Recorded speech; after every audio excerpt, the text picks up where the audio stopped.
So, hey guys, this is Gerald here again. Welcome to another episode of Hangout with the Experts. And today we have a very, very special guest. His name is David Schloss.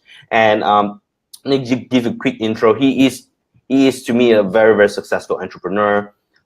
He's a social advertising expert. All right, specifically on Facebook and Instagram. He has generated over $25 million online for about 100 over clients. Correct me if I'm wrong, all right? He's an author, investor, speaker, and without further ado, David, thank you so much for being here with us today. How are you doing today? Doing fantastic. My pleasure being here. Thank you again. Nice. Right. So, David, I've known you for a couple of years. I followed you a couple of years, and you're truly. I think if there is, I do have a list, personal list of top 5 Facebook ads experts. You're one of them. Yes. All You're right. one of them, right? And that's why I reach out to you, and because I know that you're a person who's willing, always happily to share tons of value, and just want to help people from your heart, right? And so okay, before we begin the hangout, right, I always have this question. If you can choose one celebrity, right, who would you choose? Who would you most like to have dinner with?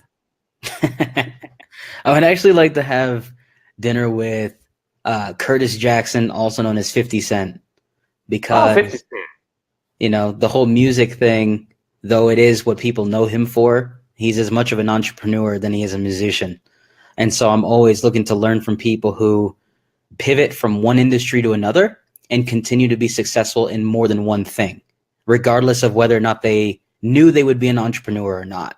And he seemed to figure that out pretty quickly in music, acting, creating businesses, and a variety of other things.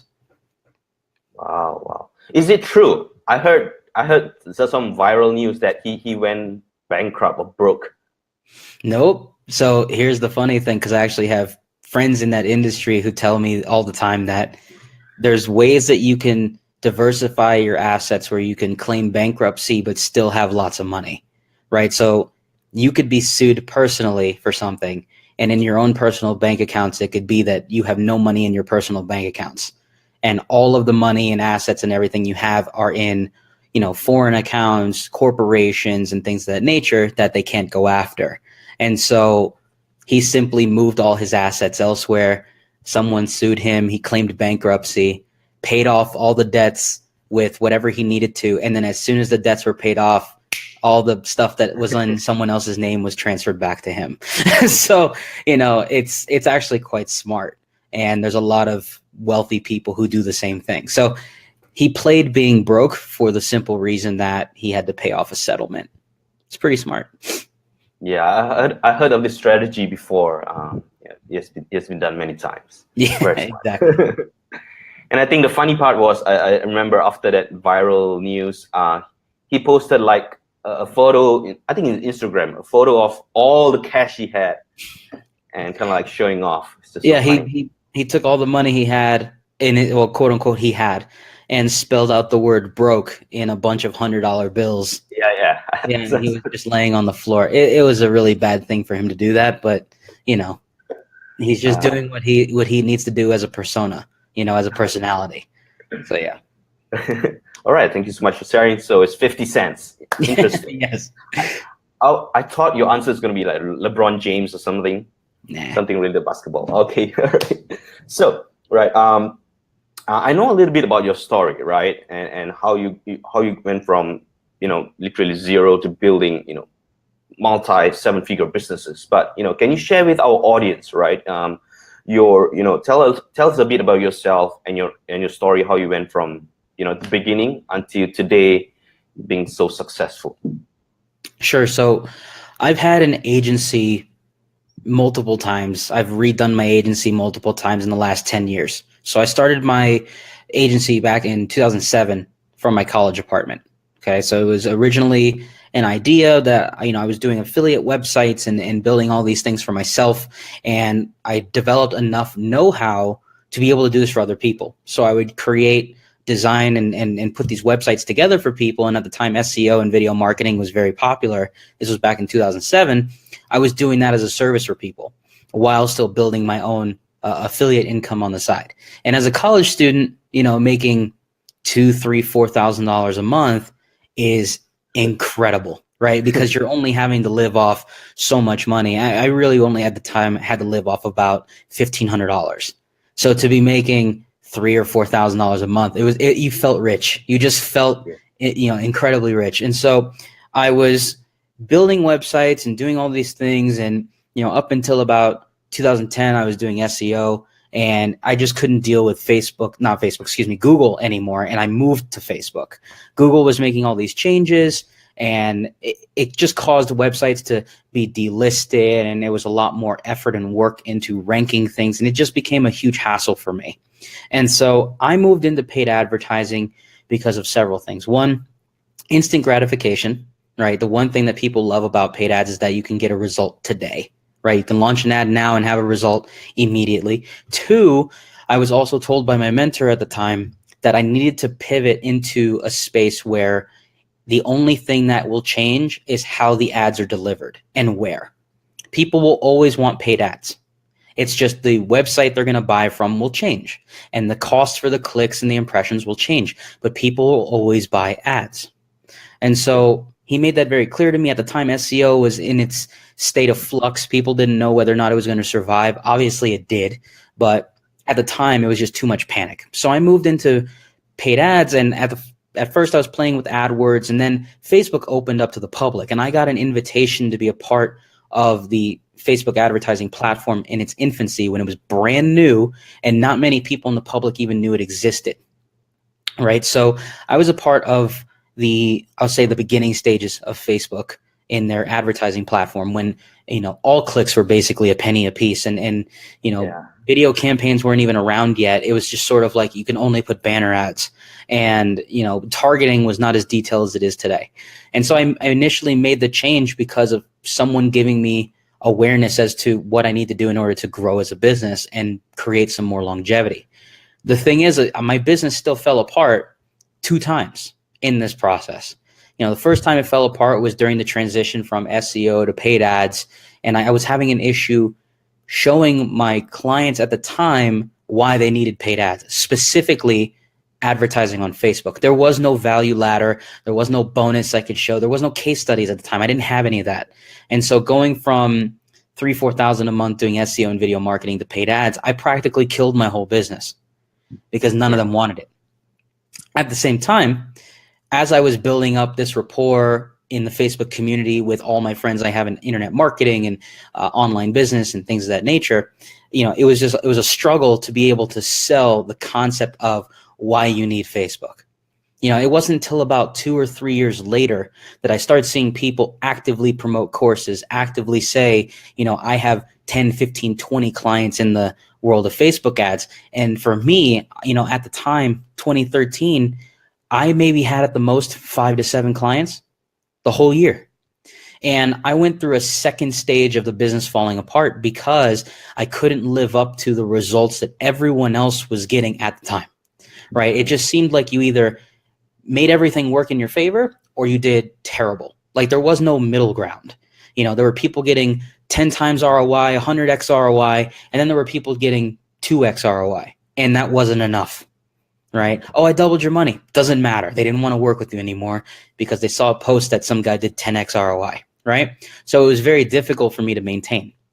At the same time, I didn't believe in myself enough to really say I felt like I was the best at doing Facebook ads. I felt I had a lot more I needed to learn. I had a lot more I needed to test, and I was definitely not spending nearly as much money as I am now back then, right? So in those first 3-4 years of running Facebook ads, I maybe spent $1 million total in 4 years.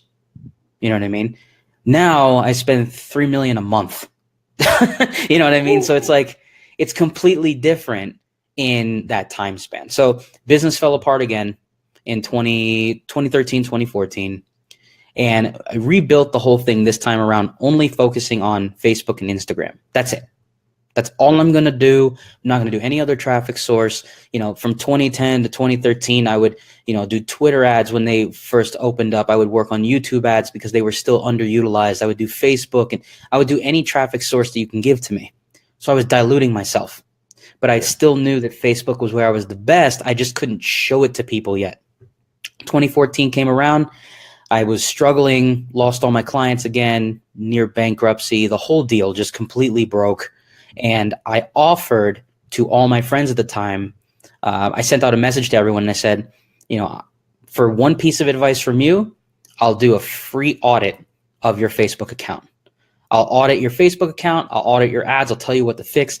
In exchange, I just want one piece of advice on what you would offer to me to change my life. Like, what do I need to do to turn everything around? And so the people who responded to me gave me some phenomenal advice. I had 77 people who wanted audits from me. 77 people. Okay.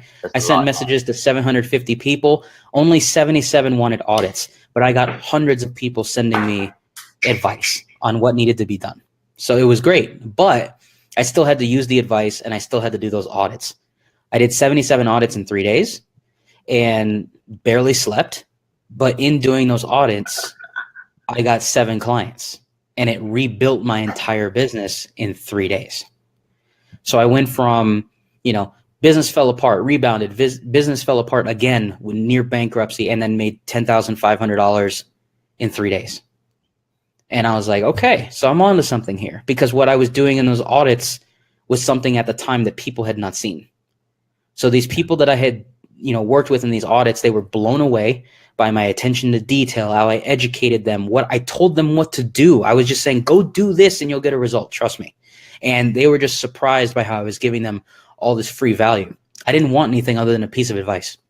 So the fact that 7 people wanted to turn that from a free piece of advice to run my ads for me, that was enough for me to go, I am pretty damn good at this. I know I'm great at it because these people are willing to pay for it. And so that was the starting point for me being able to go out there and say, let me do your ads. Now, you've never seen me run an ad. You've never seen me in your newsfeed, ever. I never pop up in people's feeds with an ad. What you do see me pop up with is case studies. I think that's how you first became aware of me, was a case study someone shared or maybe someone referenced, right? And so I started putting out a case study every month. For 2.5 years, I did a new case study every month. And the more case studies I posted, the more people became aware of who I am, how I think, how I execute plans, why they should work with me, and the type of results that I get. And over time, the business went from 5 clients to 10 clients to 15 to 20. In 2015, when it was like the first full year of rebound from, the business falling apart, I had my first 6-figure year. So to go from 0 to 6 figures, then from 2015 to 2016, multiple 6 figures. We're talking like, imagine going from 150,000 to like 500, right? And then to go from 2016 to 2017, we're not even technically done, but in a couple of days we are.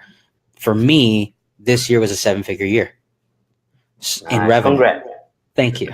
So imagine just like when you finally figure it out, that's when everything starts to click.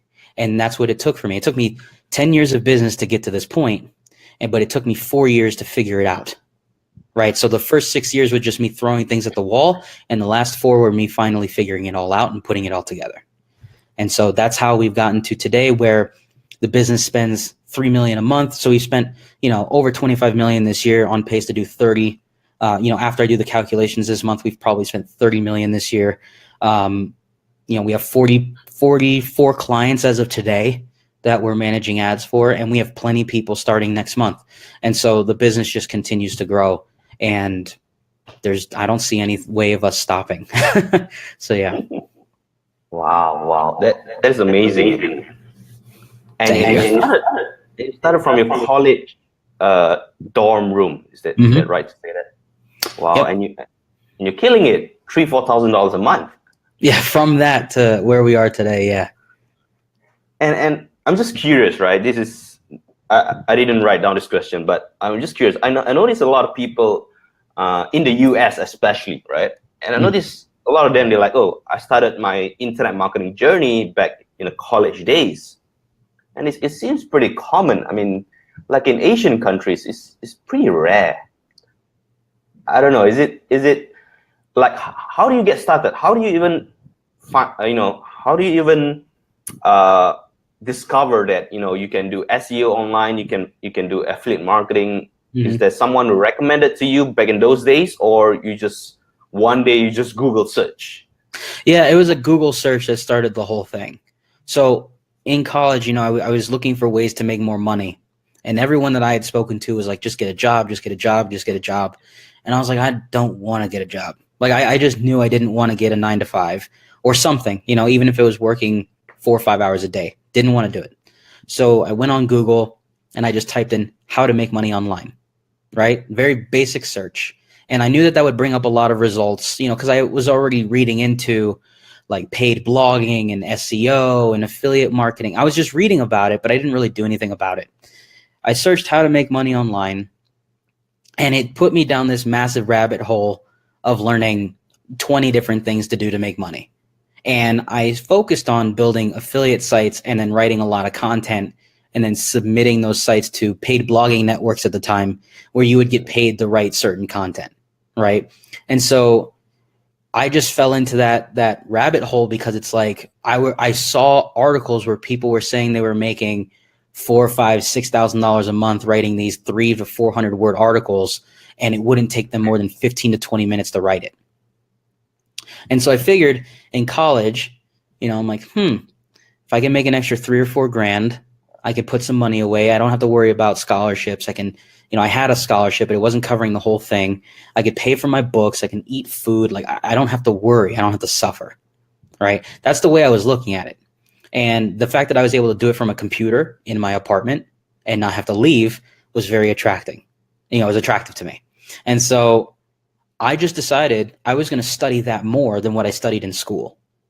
And so I became really effective at studying for school in short periods of time. Like, I would basically speed study for like 2 or 3 hours and get everything I needed. And then I would spend 5, 6 hours studying online marketing.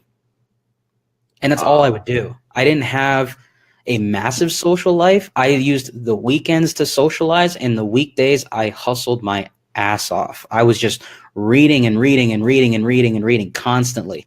And when I was in school, sometimes I wouldn't even pay attention, and I would be reading more stuff about affiliate marketing and ads, and I just got sucked into it. And so I developed that skill of being able to multitask. I know people say you can't, but I knew at that time I was, because I was still getting good enough grades to pass, and yet I had a business I built on the side. And no one at the time was, at least that I was aware of, was really doing that. It was either you go all in with school or you go all in with business. I was like, I'm going to do both, because if this business thing doesn't work, at least I have my degree, right? Yeah. So that's the way I looked at it. And the funny thing is, even after graduating from college, I still never used that degree, because I went into marketing. I didn't get my degree in marketing. And so I used my ability to learn a lot really quickly across multiple things. And so that's why I was able to jump into business while still being in school and not have to worry about, am I really going to be able to be successful with either or if I'm not paying 100% attention to both, right? So it all worked out. Took a little longer, but it worked out. It worked out. Mm-hmm. Worked out. And so, okay, let's go into more on things about Shopify, Facebook ads, right? Mm-hmm. So, and then the first question is, in the context of Shopify, I mean, Facebook ads seems to be the favorite source of traffic for Shopify people, yeah. Right? And I know this Q4, right? In this quarter, right? Still December. A lot of people got hit pretty hard, in Facebook ads, even the big dogs. Yep. And so what is your take on this? And what do you think? What is your advice for those doing e-commerce moving forward to 2018? Yeah. So, for my clients who are into the e-commerce world, or even just my friends who I consult with every once in a while, the ones who prepared for the holiday rush back in September were the ones who made it through with no problem. Most people, when they prepare for the holidays, which, by the way, the holiday season for me started in October. It was Halloween. And then we went from Halloween to Thanksgiving, from Thanksgiving to Black Friday, from Black Friday to Cyber Monday, from Cyber Monday to Christmas. Okay, those are the major holidays in between. There's Veterans Day too. Some businesses in the U.S. made light of Veterans Day and had sales during Veterans Day too. But we're talking about major holidays or major spending days, right? Even New Year's is going to have a spending day, and then everything goes back to normal. And so the clients of mine who prepared back in September for each of these different sale periods did completely fine. So how did they prepare for that? Yeah. Their Halloween sales didn't start the week before or 2 weeks before the holiday. It started at the beginning of October. The people having Black Friday sales did not have a sale on Black Friday. They started their Black Friday sales on November 1st. The people who were starting Christmas sales started Christmas sales December 1st. So they started promoting these holidays in advance, getting those sales coming in advance, because before people start spending a ton of money on Amazon, because we know that when sales come around, everyone's on Amazon. They're barely buying from you unless you are an established brand. If you're drop shipping, you're not an established brand yet, is that they just start running these sales 2, 3, 4 weeks early. And they got their email marketing in place, and they had their retargeting sequences built out. Everything was ready before the holiday, almost a month in advance. And so those who were prepared didn't lose money, or at least lost very little money compared to if they did things late, right? And by late, I mean starting 2 weeks before the holiday, when every advertiser is starting to spend money preparing for the next holiday, right? And so they looked at it from more than just Facebook. A lot of the big guys, or the guys that I've helped with ads, yes, they bought ads on Facebook. Yes, their retargeting is there, but they have their email sequences running all day long, getting email sales, making up for the lost money they may have had on Facebook. Not to mention, with their retargeting, they weren't just retargeting on Facebook. They had website retargeting, following people all around the internet. So they weren't subjected to just one traffic source. These people were running ads on multiple websites. And that's why they were able to see, where are we making money? Where are we losing money? When we run ads on YouTube for retargeting, are we making money there? If we're running ads, website retargeting, or inside of Gmail, right? Those little strips of ads that pop up in your Gmail, they were tracking all these different locations. And wherever money was being made the most, they would turn down the budgets on those other campaigns and other traffic networks. And so that's why I know that my clients did perfectly fine during the holidays, because they weren't just dependent on me, because I'm running their Facebook and Instagram. And when things didn't look good, I turned it down. They didn't tell me. I did it, because that's my job, is to determine when they're losing money, to turn things down. And in doing that, it opened up budgets for them to spend elsewhere, and they made money either way. Everyone's happy. And so if you're a single business owner, you're a solopreneur, you got 1 store, 2 stores, 3 stores, and everything's running from Shopify, and you're drop shipping during one of the most hectic times of the year, you have to be prepared, just like as if you're a Walmart, a Target, a major retailer. You got to be ready in advance. So if you don't think that way, prepare for yourself to either break even or lose money during the holidays. And I notice, I do follow some big brands, and I noticed that I think that was like August, September, and they started running, this Christmas products. And I think, if I'm not mistaken, they run PPE ads, paper engagement, and they're just blowing up the ads, getting like 10,000 shares and some crazy numbers. Yeah. Is that one of the strategies to run PPE ads on videos, especially? And then that's where you create your lookalikes and custom audience and all this stuff. That's one of the things that we do, right? So when you're using video views or PPE, in this case, with making a video not necessarily go viral, but having it build up engagement for future use, especially if it's like September and someone's running a Christmas ad, right? And there's months in advance before Christmas is even coming along. But what we typically are doing is, when we're running any sort of video campaigns, we're building up to as many views as possible to get that video as many people we can at 95% watch rate. Meaning, if we have a minute long video, what percentage of those people watched 95% of it? And we would create lookalikes from that. That's our best audience with a video ad, is those 95 percenters, because they're the ones clicking the most, engaging the most, buying things the most, on top of the people who are in your lookalike buyer list or your lookalike email list. We're talking about strictly individuals who've watched your content, right? Watched it from beginning to end. And so we've even started to test running, let's say, holiday specific ads 2-3 months early, but not spending a lot of money on it. We would spend, $5 a day, but we would run it to only the audiences that are 95% watchers or people who've engaged with the fan page the most. And we would just let it run $5 a day and just let it keep running, because by the time that it's November and that Christmas ad is gearing up for, Christmas sales in November, it's already spent $400 or $500. It's already built up views. It's already built up shares and comments and all that. And that's before we start to ramp it up to $500 a day. So it already has established credibility in the engagers and the watchers' audiences before lookalikes, before any of that stuff. Yeah. And so that allows us to sort of, in a way, I'll just say the word hack our way into lower CPMs and clicks ahead of time. Yeah. Because we were prepared 2 months in advance and we were already building up this ad, and not for much money either. It took us 2 months to get there before we decided to spend more money on it. And so imagine if you were running like a holiday promotion, like you're running Halloween ads, but you're running it in the beginning of September before it's even the end of October. And you're just building up views to this video so that 2 or 3 weeks before Halloween, you start spending $400, $500, $600 a day on this one ad, but it already has social proof. And so lots of companies are starting to do that, where they're just building engagement around their content or their ads first, way in advance. And then when they're ready to start promoting it heavily, that's when they already have something ready to go and they just start pouring a bunch of money into it. Yeah. And this same kind of holiday Christmas strategy that you just explained, right? Mm-hmm. Correct me if I'm wrong. I think it works for, big events like Valentine's, Mother's Day, Father's Day. It's the same concept, right? Same concept.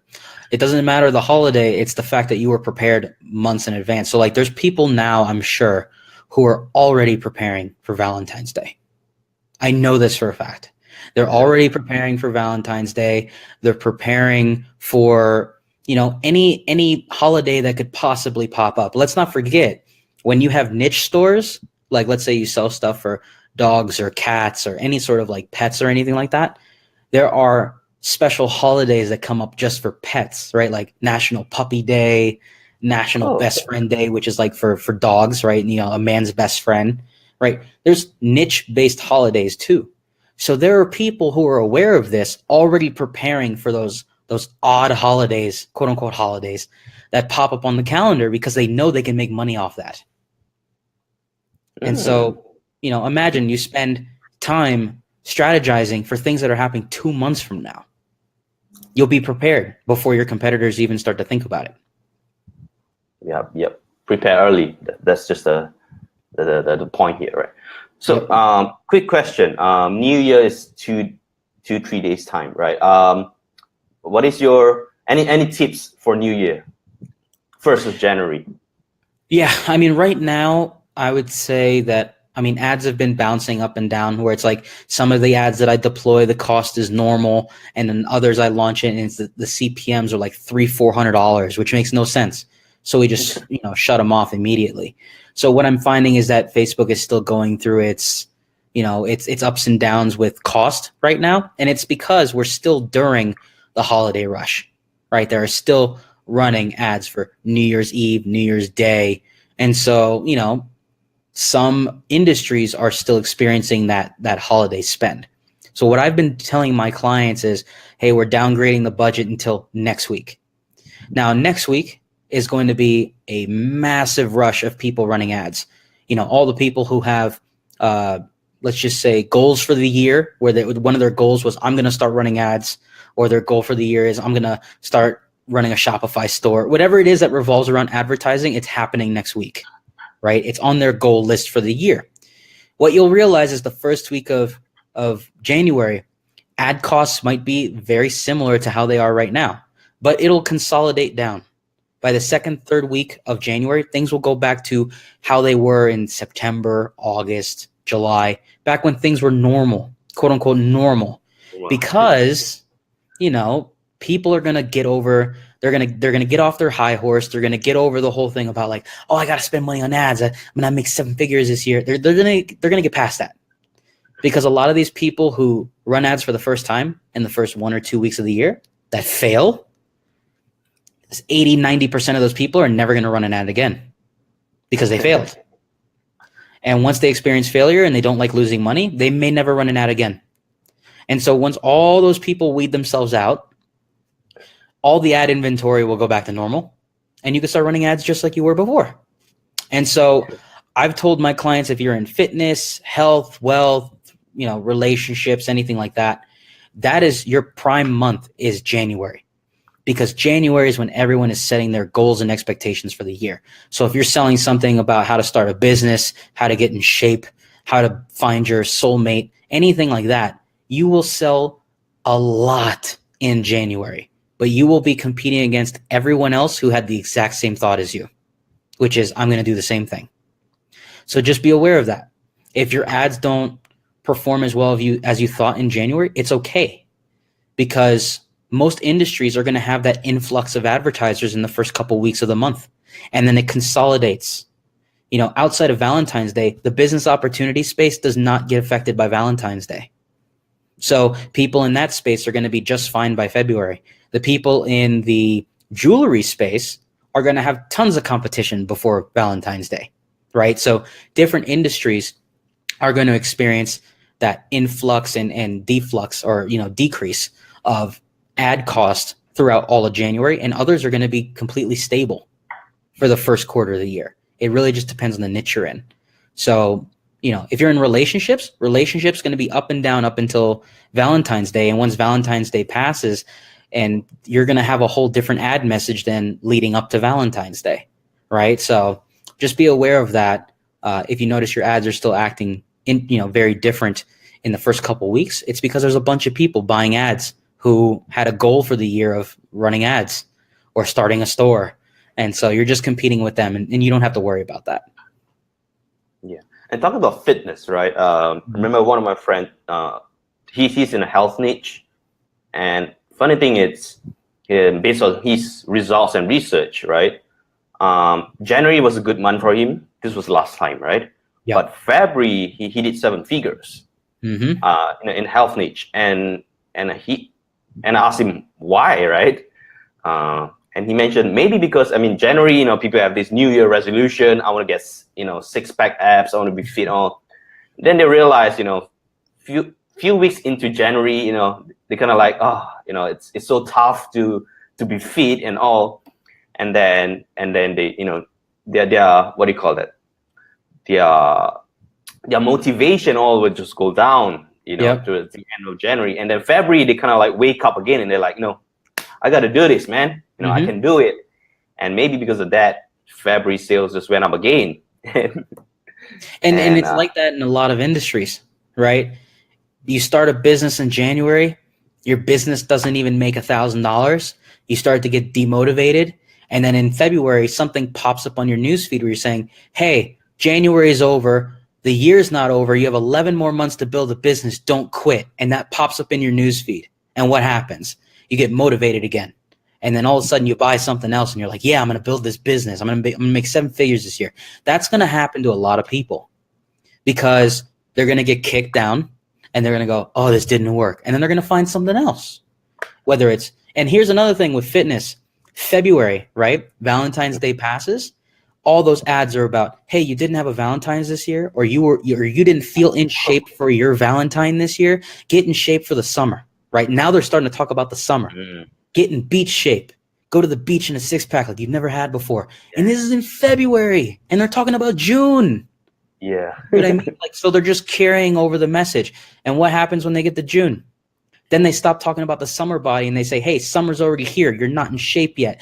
Don't be out of shape all summer. Start getting in shape now. So it's just they keep changing the message. Even in December, where you've gone through the whole year, you haven't worked out, you've eaten terribly. All the ads in fitness right now are saying, don't start the new year with the same old patterns. So they're already talking about, hey, don't start 2018 the same way you started 2017. Do something different. So that you could see how it just changes the language, but it's the same offer. They're just slightly changing it. And that applies to everything in e-commerce.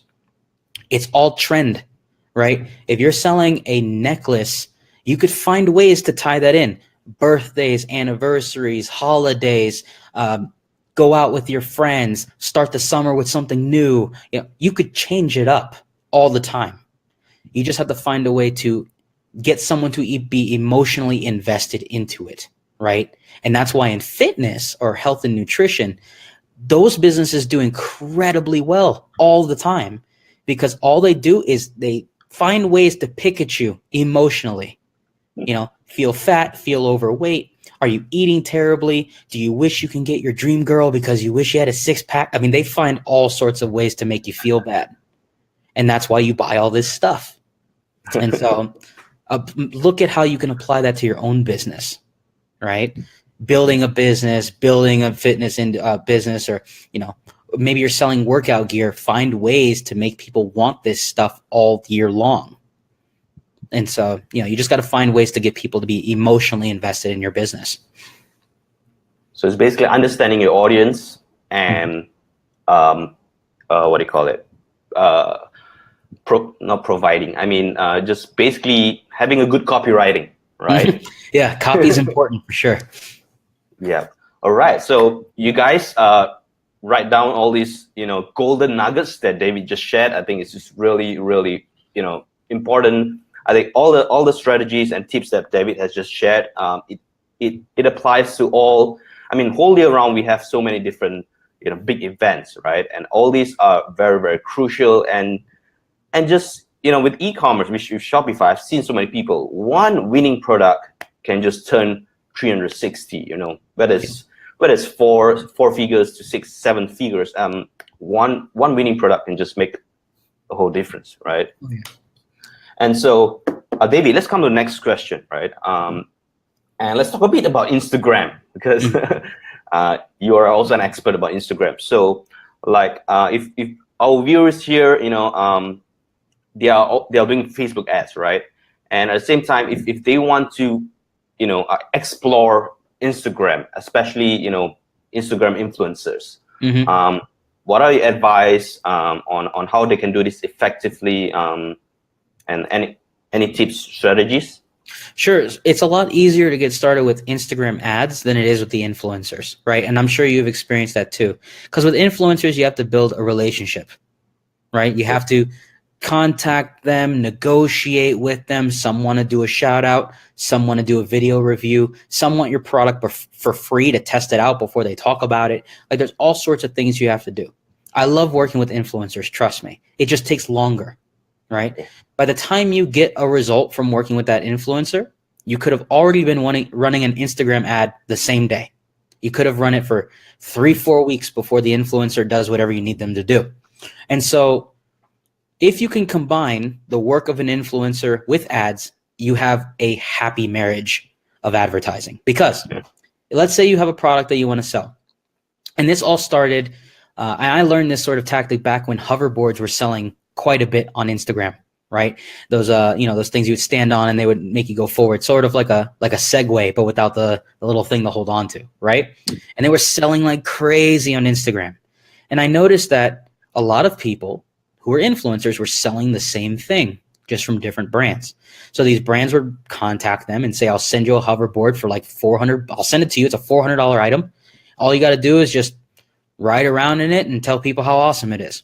And they would sell hundreds of thousands of dollars, if not millions of dollars worth of hoverboards. But the smart companies would take those videos that the influencer created and use them as their video ads. Yep. And those video ads sold an extra 6 or 7 figures of the same product that they just got a shout out for. Okay. So imagine now you're doing the same thing with your product: jewelry, fitness piece of equipment, watches, you name it. influencer does a review on it, and if the review is positive, because remember on Instagram it has to be a minute-long video. A minute-long video can then run on Facebook and Instagram simultaneously. So if that influencer is talking about your product positively, there's no better video ad than that video itself. So that you've paid the influencer to review your product. You didn't tell them to make it a positive review. They decided it was positive. You can use that video as an ad and you get double the benefit. Yep. And so in the beginning, you just simply need to run your own ads. Maybe you have your own video ad, your own banner ads, testing out the product, trying out the, split testing the product page, finding ways to get conversions higher, up until the point where you finally get an influencer or 2 or 3 talking positively about your product. And even if the influencer doesn't sell your product well, that's okay. Because now you have video ads to reuse in order to get those sales, right?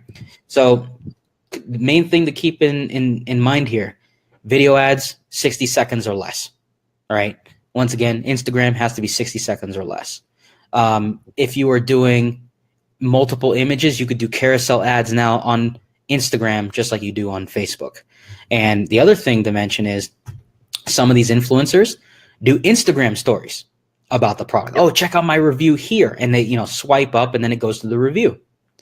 If you're able to work with an influencer who understands all these things, you're going to get the most benefit because they're talking about you in multiple ways. And a lot of advertisers don't use Instagram stories. A lot of advertisers don't use in-stream video. They don't use messenger home placements. These are all things that are right in front of you, and most people never use them. And so it's more than just using Instagram. Instagram is a placement that a lot of people just don't realize can provide you a lot of sales if you do it the right way. And it's the same thing with all these other placements for retargeting. They work really well for retargeting. And so 60-second video is ideal. If you can get an influencer to do it, you have a winner. You have something you could use everywhere now. So you might as well get that done. Would video ads is very powerful, no doubt about it. Would you advise on doing image ads? I mean, the influencers creating their own images, or would it be advisable to provide them with your own images and they just upload it? I mean, you could. I mean, what I like my influencers to do is actually physically hold the product in their hand and show it to people, right? Because then it shows that your product is real and they can see what it looks like in real time. And, for me, image ads are great. They still work. But when it comes to selling a product, nothing sells it more than another human being holding it in their hand, talking about it. And the person doesn't even have to be in the camera. When I was selling watches, all you ever saw was someone's wrist wearing the watch, turning their wrist, showing you what it looked like, the band, what it looked like, inside the watch, the different mechanics within it, what was on the back of the watch so you could see like the different diameter and all this other stuff. They didn't care who was in the view of the camera. They wanted to see the watch. So all they saw was the hand and the wrist and what was on the wrist. And that's it. Oh, and the band comes in 5 different colors, and here's the box that it comes in. And we would just do a whole unboxing of our own product. And that was the ad. We didn't even need an influencer. So people want to see what something looks like in action. And so if you're going to use image ads, it could be image ads of people wearing your product, using your product, things like that, because that's as effective as a video ad of that same exact thing. But if it's just images from AliExpress or Alibaba and you're just pulling it and then throwing it up on Facebook, you're doing what everyone else is doing. So you have to either have really good targeting or you're going to have to edit those images to not look like everyone else. That way you at least stand out. That's true.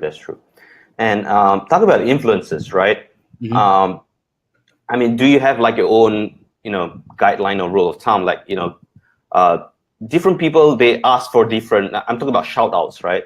And like maybe some influencers, they have 100,000 followers, and with a decent, percentage engagement and all this stuff. And they are asking, some is asking $100, some is asking $50. Mm-hmm. Like what is your rule of thumb? How much do you pay them, or would you advise on this?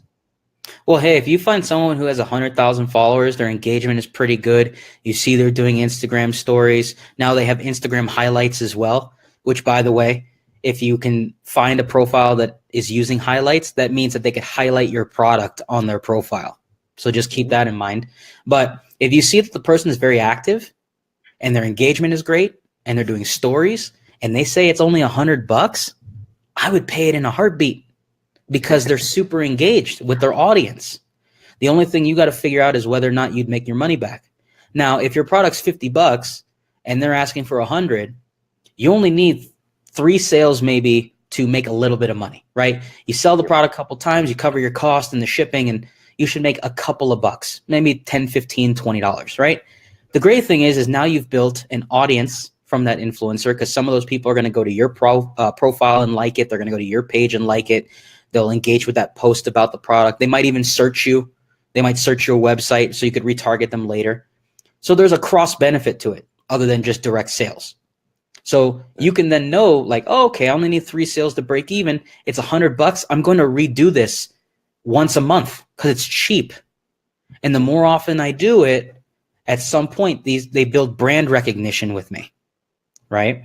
That's why you see some of these influencers promoting the same product all the time, because the company notices either there's a lot of sales coming in or we're starting to get a lot of people go to our site. And so what I look for are profiles that aren't extremely popular, meaning, like, let's just say 300,000 or more.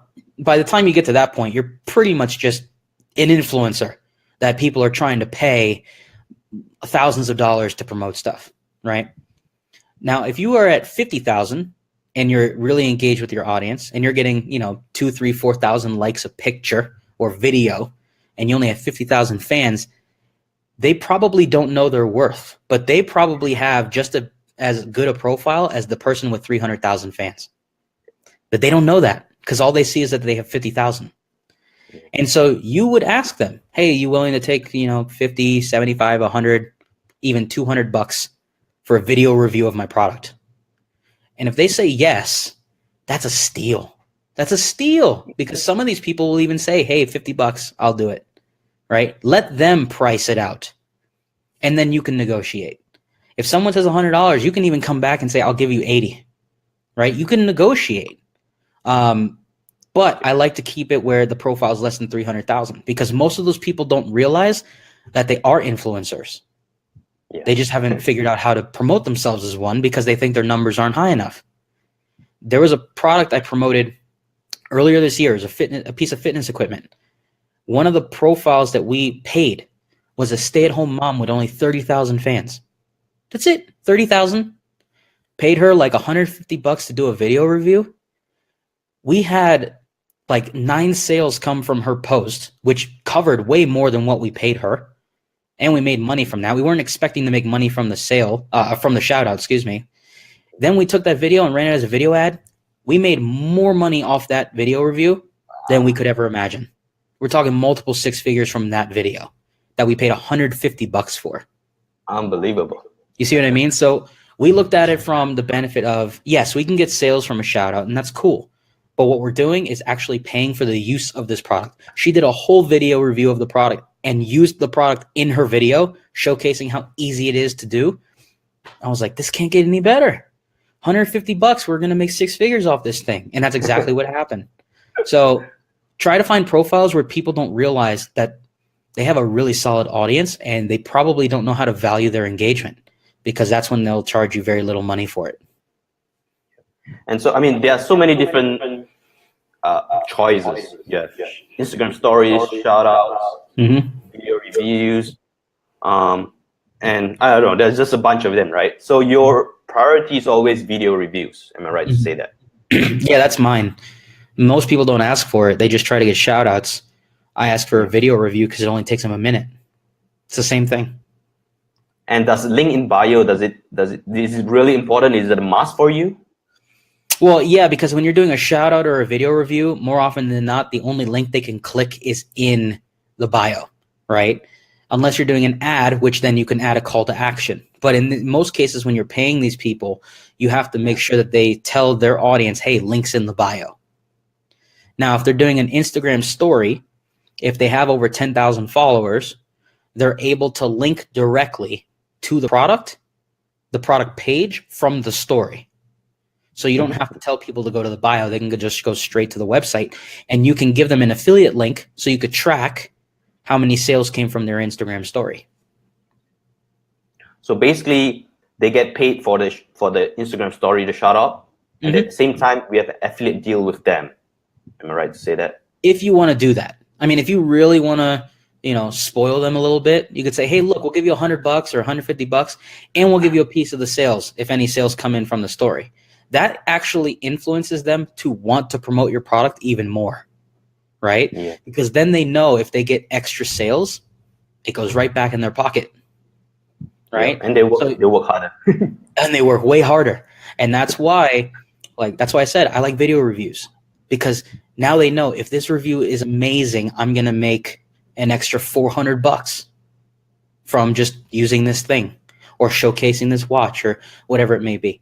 So, you're influencing them by giving them an incentive that's more than what they thought they were going to get. And is it important? I mean, most people who get started doing all this, is it important to have agreements, contracts with all these influencers? Yes. So the agreement that I would get when working with influencers is a video release agreement, because you're asking to use this video, right? So a video release, and then at the same time, you could basically have another agreement in place for like what they're being compensated for, right? So it's like a compensation agreement. You're getting paid $150 plus 10% commission of all sales. You agree to leave the video up for, let's just say leave the video on your profile for 30 days or however long it's going to be, 7 days. And then you can add any other specifics you want. Run an Instagram story that's up for at least 24 hours and leave it as a highlight on your profile for 3 days. Like, that's where you're just lining up all the different things you want them to do. Because if you don't have an agreement, they're not going to do it, right? They're just going to take your money. They're going to do the bare minimum and say, all right, I'm done. But if you have an agreement in place and you've allowed yourself to say, hey, I want to use this video, and they say, okay, that's what the video release is for. Then as soon as that video is done, you take it and you start running ads with it. Because if they don't follow up with their agreement, at least you have a video that you could use as an ad because they signed for it. So extra 6 figures. Exactly. So make sure you have a video release agreement if you're going to get a video review, and also make sure you have a compensation agreement so they understand what they're agreeing to, like what they're going to deliver and what you're going to pay. Right.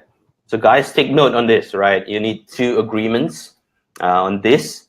And so, all right, really good stuff. I think, what you shared is good enough for people to, jump into this to 2 things, right? One is running ads on Instagram. Mm-hmm. The other one is,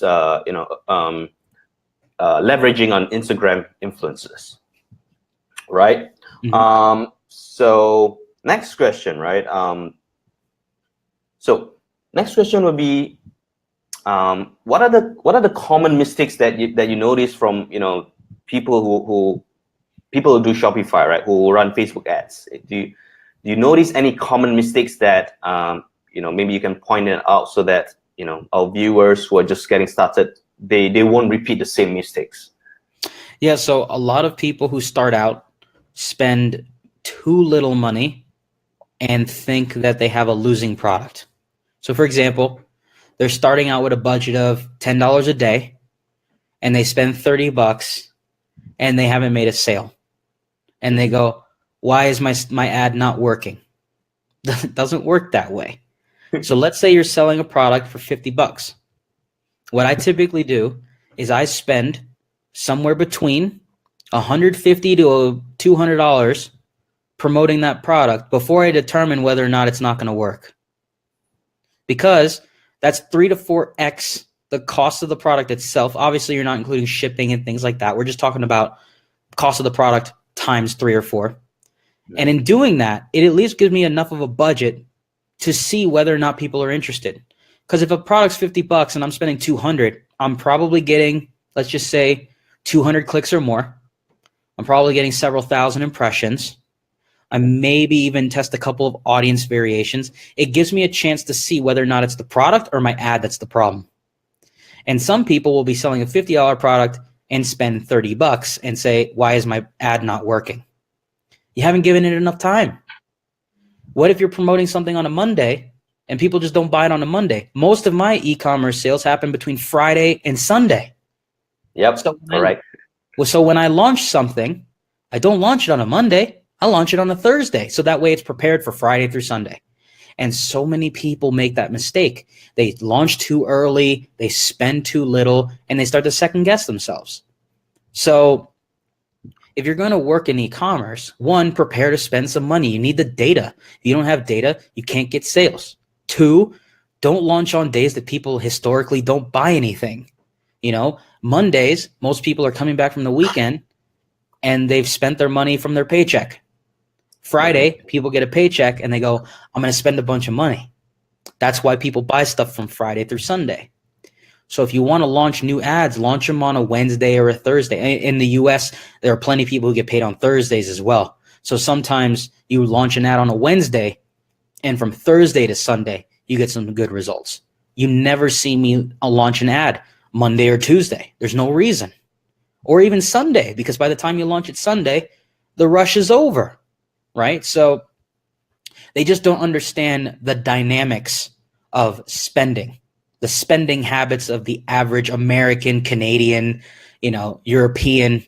You have to understand, like, when are people spending their money? And then how much do I need to spend to find the data I need to find those buyers? And when you spend too little, Facebook's telling you, we'll show people your ad that are most likely to click, not necessarily the most likely to buy. Because when you spend at a higher rate, meaning, like, let's say you start out at $50 a day instead of 10, they're going to give you the better quality traffic. They're going to give you the better quality because you're spending more than the $10 a day guy. So just be aware of that. Don't try to test 5 products at the same time. Try one and just spend 5 times more. So yeah. Right. Good tip. How about timing? Like, what time to launch the ads? Yeah, so that's so time of day. Obviously, it's important based on who you're targeting, right? So if you're in the US and you're promoting something in Australia, you have to make sure you launch at the right time, right? Because launching in the morning here is already the evening over there. So that's good. That's a good thing because you're hitting the evening rush when everyone's home on their computer. If I'm in the evening here and I launch for Australia, I'm getting people right when they're waking up. They might not even be buying anything. And the same thing could be said in a variety of other countries from where I am right now, right? And the same thing could be if you're in Malaysia, Singapore, in the UK, you have to know what my time zone is in the US and when am I buying something. So like for right now, it's 7 p.m. where I am. On the East Coast, it's 9 p.m. On the West Coast, it's 6. So this is peak period for everyone in the US to buy stuff right now. This is when people are buying stuff. They're at home on Amazon buying things. They're on a website buying stuff. It's the evening and it's Thursday. That means people got paid today and they're going to keep spending till Sunday. And there's a holiday on Monday. So there's going to be an extra day of spending because people have a day off. So you have a 5-day window in this case. But guess what? If you're overseas, I'm saying overseas, for people on the other side of the world, for me, if they're turning on ads now, they're getting the buyers right now. If I turn on ads right now for over there, I'm getting people who are sleeping. I'm getting people who are just waking up and they're not thinking about buying anything. So you have to be aware of the time zones. And too many people I find overseas make that mistake because they're launching it when it's convenient for them and not when it's convenient for the people that they want to have people buy from, right? So you could be in, I keep using Malaysia, it keeps popping in my head, but you could be in Malaysia and just go, what time is it in California or in Florida? And I need to make sure to launch it at 6 p.m. Eastern so that I get the right people at that time of the day. And you just got to make sure you don't get your time zones mixed up. Right. Very good point there. Right.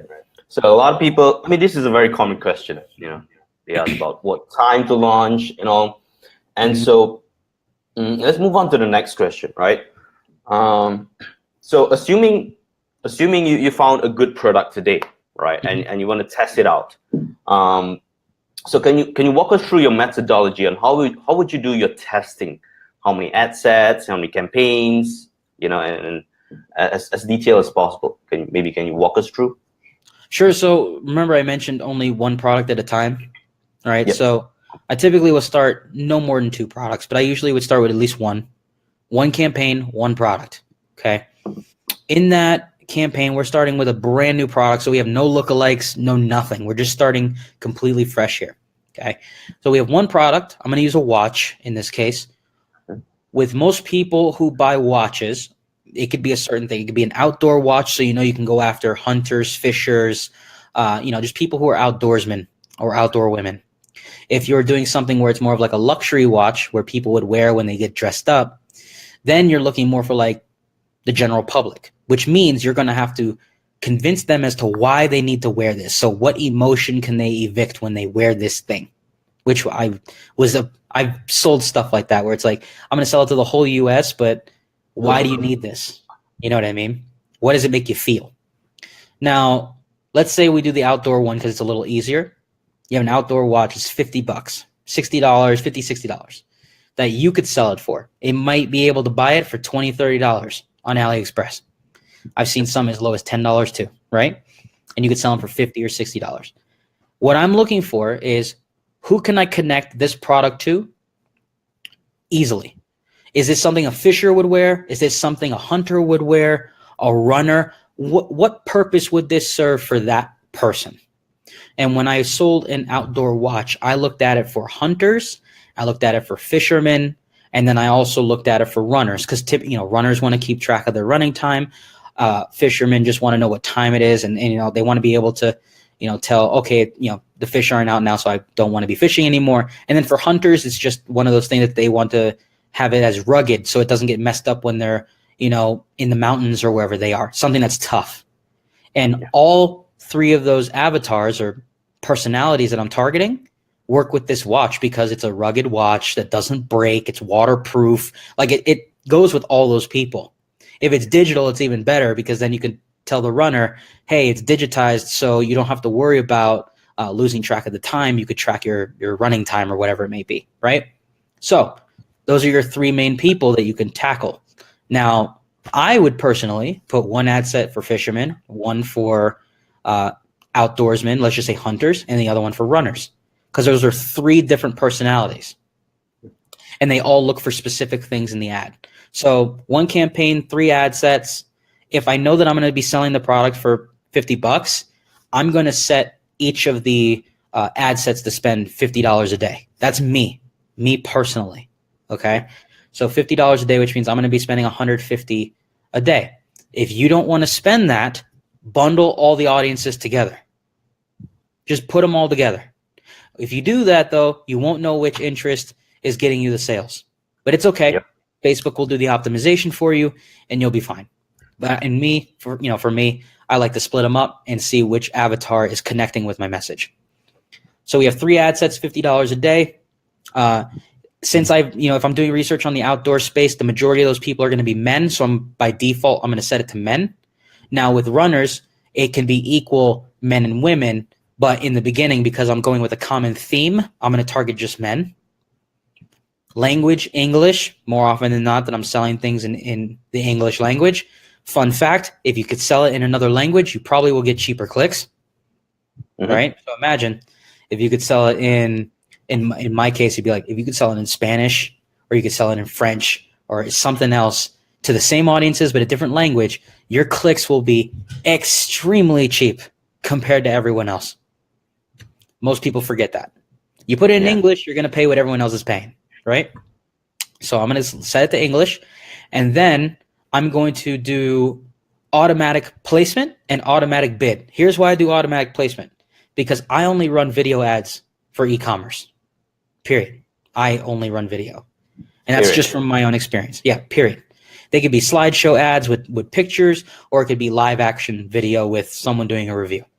but that's it, period, because I want to build engagement audiences and video audiences from the ad. And so if you keep it less than a minute, remember, you could target both Instagram and Facebook at the same time, which is what we are going to create. So 60-second video, we're going to create it, whether it's we do our own review unboxing of this product or we have an influencer do it. And we take that video and we're going to put it in all 3 ad sets. Launch at the same time, which I already told you, launch in the evening if you're going to launch in the US. The evening on a Thursday, right? You might launch it, let's just say 3-4 o'clock in the afternoon, so that way the impressions start to kick in the evening, right? So same ad, all 3 of these ad sets. Same ad. Because remember, the features and the benefits of this watch apply to all 3 of these people. So this ad can run to all 3 audiences. And so because we have a video ad, 60 seconds or less, auto placement means it's going on every placement and optimizing for you. What I'm allowing Facebook to do is tell me which location am I getting the best clicks, where is my click-through rate the highest, and where are people buying if we get buyers. And because it's 60 seconds or less, I will then find out, is Facebook newsfeed on desktop getting me sales? Is it the mobile newsfeed? Is it the Instagram feed? Is it instant articles? Is it the audience network? And if I let Facebook show me that, and let's say I spend $50, but the sale came from Instagram and it only spent $15 on Instagram, I now know that my first buyer came from Instagram. So I need to be aware of that and keep track of that. And if I start to notice more sales are coming in from Instagram, I would then create a separate ad set only targeting Instagram with the same ad and the same audience that's producing those sales. So in the beginning, I'm just collecting data, right? And if I'm spending $50 an audience, by the end of the third day, I have $450 worth of data. And I know where my sales are coming from. And I know where my click-through rate is the best. And I could pull out the best ad and by audience in each of those ad sets and just run it from there. Nice. Wow. So you go all in, right? All the placements. Mm-hmm. All in. All right. Yeah, I do it a little different because remember, you're in the data collection phase. In the data collection phase, you can't assume that one thing is going to work unless you test it all. Yeah. And when you have a video that could work on all placements, of course, if it's 15 seconds, it would also run on Instagram stories and all that, but we're not trying to run on Instagram stories. We're just trying to run in the feed. So Facebook desktop feed, mobile feed, instant articles, audience network, and Instagram. The Instagram feed as well. Like you're running all those with a minute-long video. And more often, that video is going to show up on the Instagram feed and the Facebook feed, and that's it. So Facebook's going to do the optimization for you and tell you where are the clicks coming from, where's the engagement coming from, where the purchase is coming from. And it's your job to go into that data report and determine where should I start running my ads in the future. Is it all my sales are coming from mobile, all my sales coming from Instagram? Is all my engagement coming from the mobile newsfeed, but all my purchases coming from Instagram? Like this is all things that you need to be looking at in the report, because then every future product you put out there, you're only going to use the placements that produce purchases. Yep. And so with, like, for example, some of my clients, we know that for one of our clients, mobile newsfeed on Facebook and Instagram feed are where all the sales come from. But when we do retargeting, it works really well on desktop. Only desktop. Interesting. We wouldn't have known that unless we tested it. So now our retargeting is on desktop. It works really well on desktop. And all of our front-end sales are primarily from Instagram and Facebook mobile. That's it. And we just keep running that over and over. Of course, we have retargeting on mobile as well, but we're talking about the best profitability is from the desktop when we do retargeting. We wouldn't have known that unless we tested everything. Yeah, so when I jump into any sort of e-commerce, I always tell myself, I have to be prepared to run hundreds of, if not, several $1,000s to find all the winners I want so I can make $10,000, $15,000, $20,000 from the same product. Because you have a way of finding winning products and a variety of other people do as well. And these products wouldn't be on AliExpress or Alibaba if they didn't sell. You could check which ones sell. So if you're going to choose a product that is starting to trend or it's already had a history of selling, then all you have to do is just find the people who are already buying this product and just present it to them differently than everyone else. But you might find a competitor is selling a product really well. You just don't know where. You don't know if they're getting all their sales from Instagram or if they're getting it from the newsfeed. So you have to test that. And that's why I do things that way. I don't get into manual bidding until I have a profitable product that's already proven to work for weeks before I even go to manual bidding, because that's when you start to spend a lot of money. Yeah. And talking about the detailed targeting section, right? Mm-hmm. So like hunting, fishing, all these are really huge niches, Yes. right? So would you just go broad, like, hunting, hunter, or do you target fan pages, magazines, events, or there's so many interest groups, right? So which one would you advise? The more passionate audiences. So you're looking at like popular fan pages. What I look for is YouTube influencers. So people who have really popular YouTube channels that come up as interests in that same field. Magazines. Obviously, if they're buying a magazine relating to the subject, they're very passionate about that subject. And so that's what I look for the most. Really popular communities, YouTube or Facebook influencers, and magazines. That's typically, or popular websites. That's where I find the majority of my buyers. Now, of course, once you have enough buyer data from those niche audiences, then you could target the word hunter and see what happens. Then you could target the word runner or running, right? And that same thing has happened with me many times, where it's like I could target all these watch brands and I get people who love like designer watches, or I could target just people who are into men's fashion and sell this luxury watch. But if I want to sell watches to the masses, I have to just target watches or men's watch and then just wait. Because by then my pixels should be nurtured and optimized enough to find the people within that audience who are most likely to buy, right? Or I can create a lookalike of all the previous buyers or whatever it may be. So yes, niche communities in the beginning, and then you can expand to the bigger words later. All right. Very good tip. And talking about that, right? A lot of people ask me this, and I'd love to know what is your take on this, right? A lot of people like to narrow down, or what you call layer or flex, online shopping, online shoppers, all this kind of stuff. Have you tested it out, or what do you think about this? Yeah, layering does work. You just have to be careful with how large the audience is, right? So there's a behavior in Facebook called engaged shoppers, right? So if you just plugged in engaged shoppers, it's something like 20 million people, right? 15, 20 million people. Those are just engaged shoppers. Doesn't tell you what, right? But let's say you did engaged shoppers, online shoppers. So you're probably going to get 25, 30 million people. Once you layer it with hunter, fisher, runner, it'll probably go down to 5 million, maybe even less, maybe 2 million. And then if you layered it again with all those niche magazines and all those niche websites, it might go even further down to 300,000. Now, your assumption is that by doing all this layering, that you have the most passionate people possible inside of those audiences. But you are now also aware that you cut down a 10 million or 20 million person audience down to 300,000, which means now you don't know whether or not those other, 10, 15, 20 million people that you could have targeted also had buyers. You have no idea. So if you're going to do that level of layering, just be aware, if that doesn't work, just remove a layer.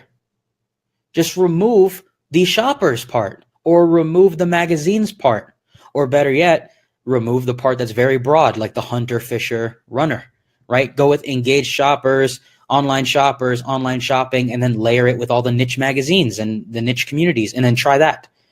Because every time you add an extra layer, what you're basically doing is adding another level of testing. Because what you've basically created is 3 different pockets that you have to test. engage shoppers with niche communities, engage shoppers with broad communities, and broad communities with niche communities. So you're having all sorts of different variables. And so you have to be prepared to spend if you're going to go to that level. And that's huge in e-commerce. When we all start in e-commerce, we expect to spend $100 and make 1,000. Doesn't always happen that way.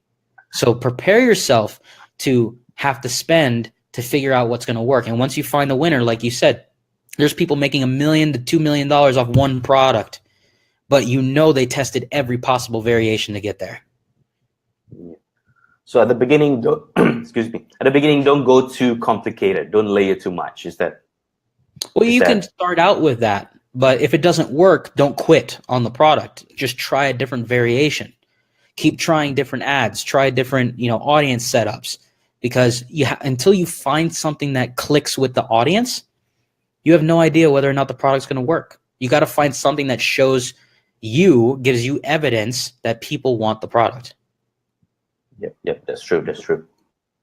All right. So let's go to another section. This is what we call kind of like rapid fire questions, where I'm going to ask a bunch of fun questions, non-related to Facebook ads or Shopify, kind of like more personal side. And maybe you can give some short answers. So the first one is, what is your favorite food? So I love Italian food. Oh, Italian. Pizza. Everyone assumes pizza. I'm a pasta person. Yeah. Pasta. All right. And next one, how do you find inspiration? I just am inspired every day, but if I'm ever looking for inspiration, I just look and watch videos from Tony Robbins, Eric Thomas, Jim Rohn, Les Brown. There's all sorts of people who could provide you with inspiration, motivation, determination every day. But I just wake up inspired every day because I love what I do. Nice. I do follow Tony Robbins and all those people that you mentioned as well. Really cool stuff. What was the best piece of advice that you have ever got?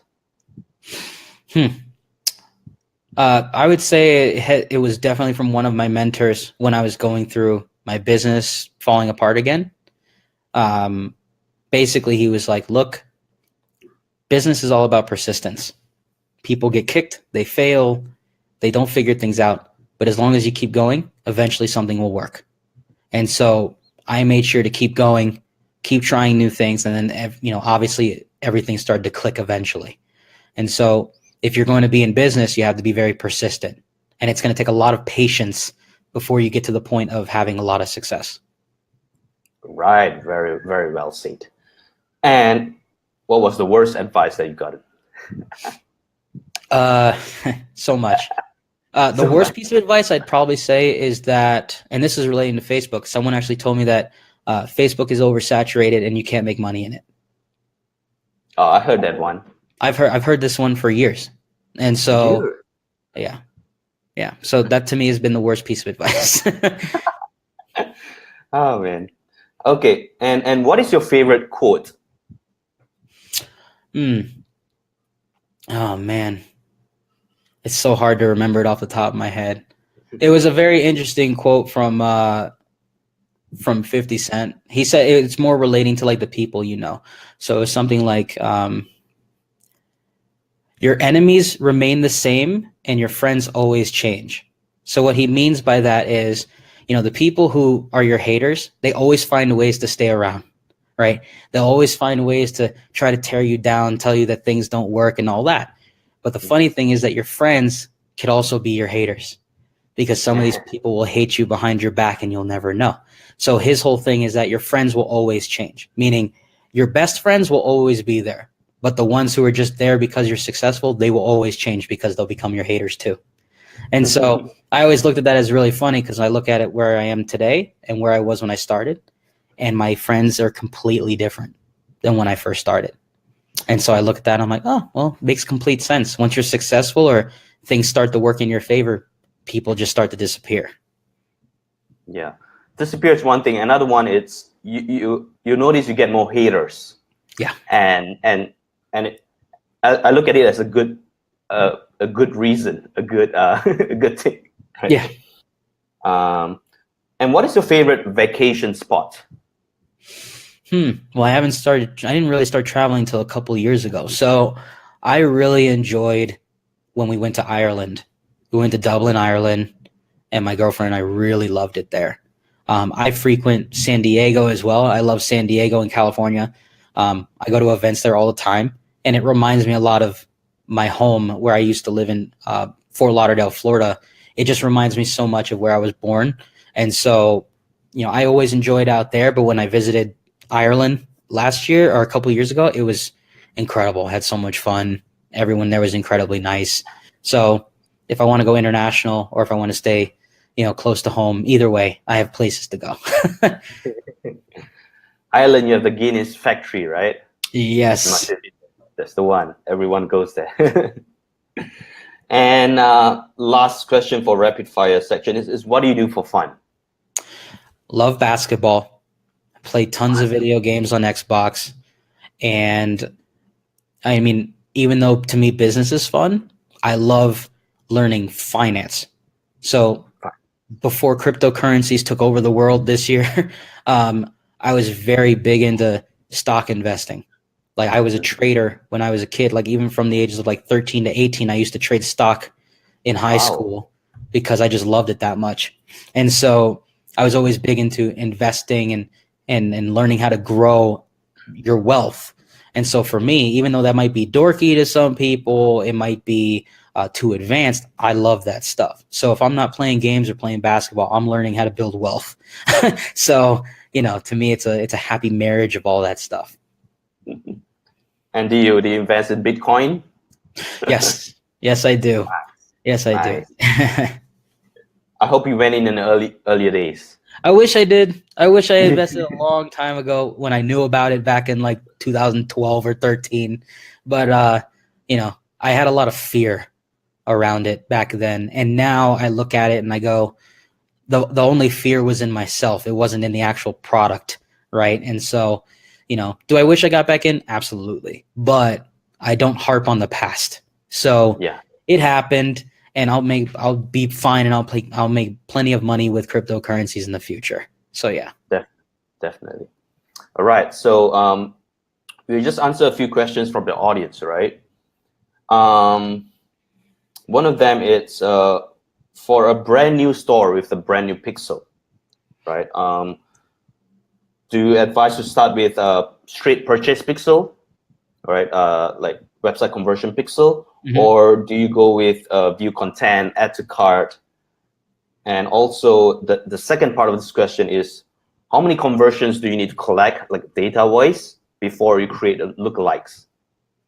So I start out with view content in the beginning, and I use a conversion objective. So I start out with view content, and then when I've had 1,000 pixel fires on view content, I'll move to add to cart.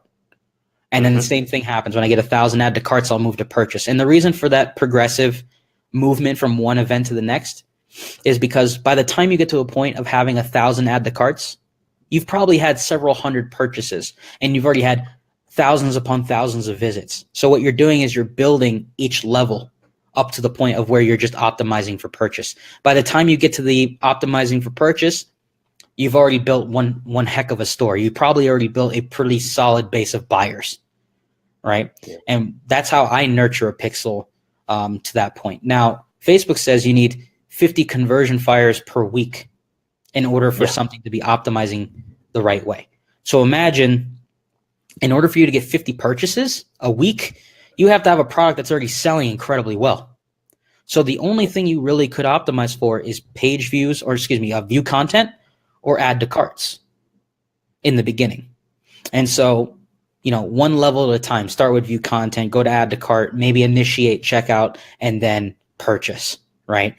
By the time you get to purchase, you've already had products that have been selling really, really well. And then what was the following question from there? Lookalike audience.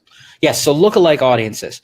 I use the same thought process of like, how many events do I need per level before I start creating anything? So if I have 1,000 people under view content, I will then consider creating a lookalike from that. The more data a lookalike has, the better it gets, right? So I know that when I get to 500 purchases, I definitely need to create a lookalike audience. But I know some people who won't even create a lookalike for a purchase until they've had 1,000 purchases, which is a lot, right? At the same time, if you've had 1,000 people hit your add to cart or initiate checkout, you probably want to create some lookalikes of that too. So I like to use the 1,000 mark for that. I know it could seem like a lot, but for certain products, you can obtain add to cart visits at like $2 or $3 a pop, right? Mhm. So you can hit 1,000 add to carts with, $1,000, $2,000, $3,000. By the time you're there, you already have purchases coming in anyway. So Yes. when it hits that 1,000 mark, I create lookalikes. When it hits 500 on the purchase event, I create a lookalike from that. All right. So yours is 1,000 mark. Yes. The more data, the better. Yeah, that's true. The more data, the better, right? And so the other one is more like question about scaling up, right? So I have many people asking, like, they have winning products, but somehow, right, when they scale up, either through budget wise, duplicating ad sets, or whatever other strategies they use, it just doesn't work for whatever reason. Maybe, I mean, you have generated millions, right, for your clients and yourself. What is your advice on scaling up and how to make 6-7 figures based on experience? Yeah, so scaling is tricky because there are people who say that, oh, when you're ready to scale, you need to do manual bidding and you got to bid, $400 per purchase, and you need to spend $4,000 a day. And I'm like, that sounds awesome, except some people can't afford that. And so, and you and I both know this, that when you really start to scale, manual bidding comes into play. It really does. And manual bidding also could be some people's extreme weakness, right? You're getting all these sales with automatic bidding, and then all of a sudden you go to manual and nothing works. Or vice versa. You're doing manual bidding, everything's working, you're testing something out with auto and nothing's working there, right? And I know plenty of people who only use manual bidding, like they don't even do anything else other than manual, and that's fine. But for the people who are looking to go from, let's just say, making a couple $100 a day to a couple $1,000 a day, most scaling takes place with taking your best performing ad set and your best performing ad and duplicating it at a higher budget. And you can have the exact same settings, same auto placement, same placement, same auto bid, just a higher budget with the best performing ad inside the ad set. And let's say you go from $100 a day, and in this ad set you go to 500. If the audience is a buyer's audience, you technically should be able to see a solid performing ad right out of the gate. You should. Now, can you duplicate this ad set 4 or 5 times and get the same result? No. You probably can duplicate this 1, 2, max 3 times, and then you'll start to hit some, you'll get stagnant and things won't work the same anymore. If you want to scale really fast, you're going to have to go manual bid. You're probably going to have to use what's called the bully method. This, Tim Bird is the guy who popularized this. And you're going to have to bid much higher than your competitors, and you're going to have to spend more than your competitors for several days to weed them out before you start to get the purchases you're looking for. It will suck for a couple days. It will. And you just got to be okay with that. But 2-3 days in, after all your competitors are weeded out and you're bidding the highest, all those buyers start to show up. So you have to be okay with losing money for a couple days in some cases. And so, unfortunately, I don't like to suggest that, but it has worked. I've used it. Obviously, plenty of people who learned from Tim use that method too, and it works for them. So just use the formula that works best for you. If you're spending less, more often than not, you're going to be using auto bids, and you're going to have to be just bidding with your best performing ad, and whichever one has the most social proof and is generating you the purchases. So it's duplicating your winning ad sets and increasing your budgets. Yep. And that's for smaller budgets. Yep. Mm-hmm. And of course, manual bidding is the ultimate way of scaling your ads. If you're going to have a 6 or 7 figure month, you're going to be at the point of manual bidding and spending a lot of money every day, right? When you get to that point, you're going to be spending $1,000, $2,000, $3,000 a day, right? We're talking about big people here, people who are spending that and making 3, 4, 5x ROI on their products. Those are those individuals that you hear about making 6, 7 figures a month. But they're also the ones who started out somewhere. They were the ones spending $100 a day. They were duplicating ad sets using automatic bidding. Like, they started just like you and I. So they gradually got to the point where they had a successful store, a successful product, and then they start doing manual bidding and scaling really fast. So don't worry about having to catch up. Just take your time and get to a point where it's comfortable for you to start spending like that. Yeah, that's true, man. I mean, everyone started from somewhere, right? And so it's a process, it's a journey. Exactly. And yeah, and so there's a follow-up question on the previous one. We talk about the lookalike and the testing that you shared. The follow-up question was, if we start with a view content website conversion campaign that you mentioned earlier on, right, and to test the product, the question is, how do we know if the product test is a winner? So, I mean, your true definition of a winner is going to be, is the money I'm spending on the ads generating a profit, right? So if I put $100 in, how much did I make in revenue? Let's say you made $300 in revenue. And if you take out your ad cost, your shipping cost, and your product cost, do you still have money left over? And if you have money left over, you have a profit, you have a winner. You have something you could continue to test. If you ran ads for a couple days and you've breaking even, that's still fine. You have a winner. That means you have something that you just got to tweak a little bit and keep trying, keep testing. Spend a couple $100, no sales, you have a loser. You need to go and try something else. It may not be a losing product. It may be a losing audience or a losing ad, right? That's why I say don't give up on a product just because you had 2 or 3 ads that didn't work. Try a couple more variations and see if maybe you have to change the creative or change the audiences, right? So a definition of a winning product is you're generating more money in profit from the amount that you're spending on ads minus all the other additional costs you have. And if you have a profit left over, keep running it. Keep trying new things to scale. All right. I hope that answered the question. And so a quick one that I forgot to ask earlier on, right? So now when you're analyzing your campaigns, your ad sets, right? There's so many different metrics.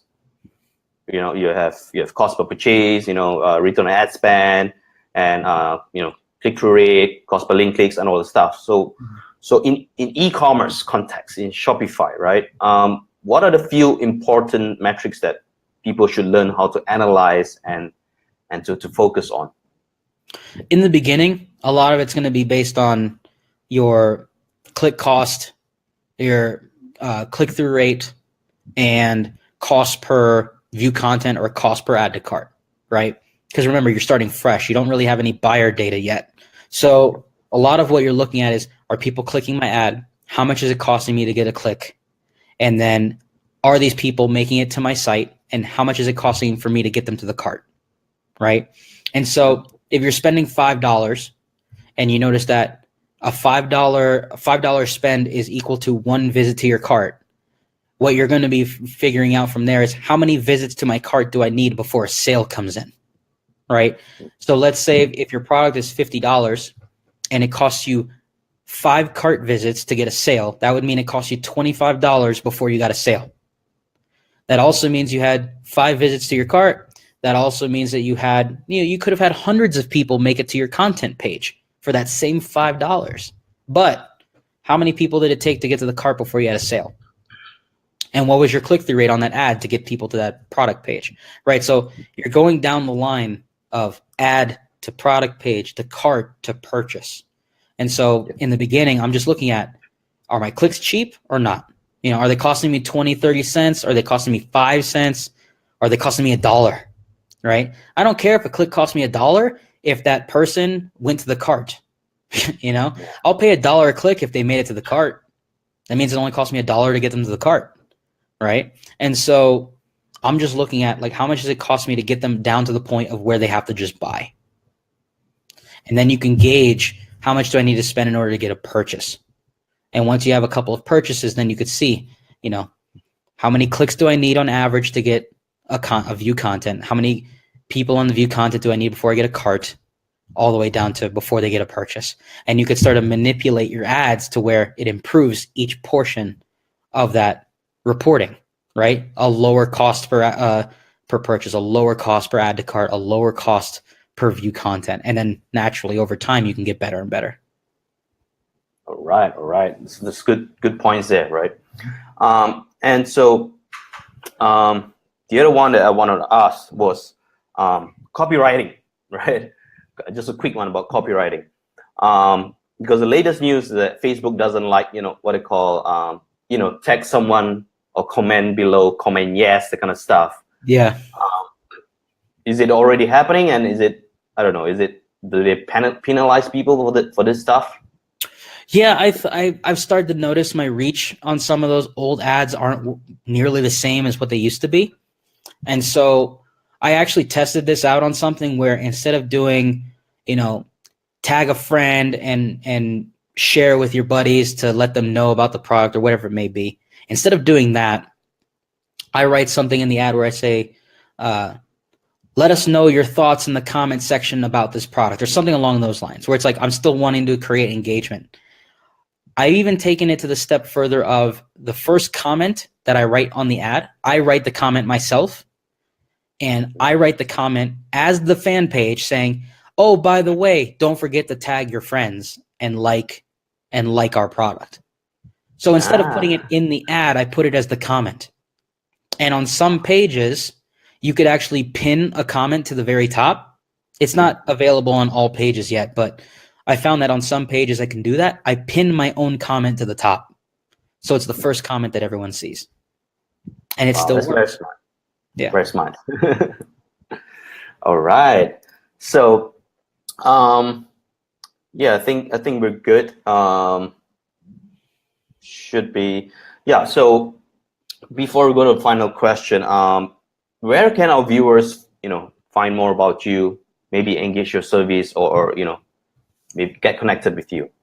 Sure. So if you want to connect with me personally, you can add me on Facebook, right? So facebook.com/SCHLOSSY. So it's my last name with the letter Y at the end. If you want to follow a case study I'll be putting together next year, I'm going to be using my fan page as a case study, right? So by the end of 2018, I'm going to write a massive case study on how I took a fan page from zero to producing multiple six figures in a year off a fan page. So if you want to follow that fan page, it's facebook.com/David M. Schloss. So it's my full name, but the middle initials in there. And then just like the page. Right now, there's nothing on it, but there will be plenty on it in 2018. So I'll show you all about that next year. And then lastly, if you want to work with me on anything advertising related, you can email me. And actually, you know what? Contact me on Facebook first. And if we decide to work together, we'll go through email. So just follow me on my personal profile, as I mentioned first, and we'll talk and then figure out where to go from there. Yeah, just look out for just search in the what do you call that, graph search, right, for your name, David Schloss, and you can find him, right? Mm-hmm. The handsome one. You'll find me. If we have mutual friends, I'll probably be the first one that pops up. Yep. Yeah, definitely.